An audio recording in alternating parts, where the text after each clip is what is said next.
هل شعرت يوما أنك تعبت؟ إنك جربت كل الطرق ومفيش نتيجة؟ إنك وحدك في المعركة، محدش فاهمك؟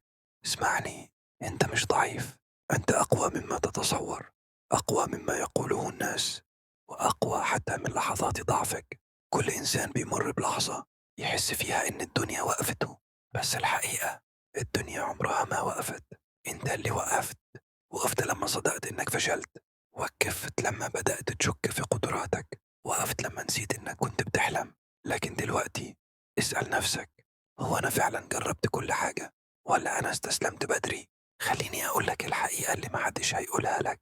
أنت مش محتاج تكون كامل علشان تنجح، أنت محتاج تبدأ وتكمل وتفشل وتتعلم. الفشل مش نهاية، الفشل بداية النضج، بداية القوة، بداية فهمك لحقيقتك. انت اتخلقت علشان تكون أكبر، مش علشان تعيش عادي ولا تكون نسخة مكررة من اللي حواليك. في صوت جواكو بيقولك كمل، بيقولك قاوم، بيقولك متستسلمش.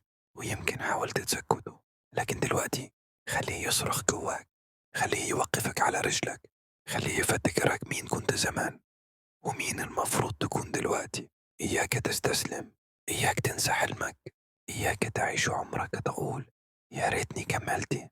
الناس هتضحك، هتشكك فيك، هتقول مستحيل، بس لو كملت هيقولوا كان عنده إصرار، هيقولوا كنا غلطانين، هيقولوا نجح لأنه ما سابش نفسه. أنت تستاهل، تستاهل تحقق، تستاهل تعيش حلمك، تستاهل تكون فخور بنفسك. فكر فيها، لو ما كنتش أنت مين هيكون؟ ولو مش دلوقتي إمتى؟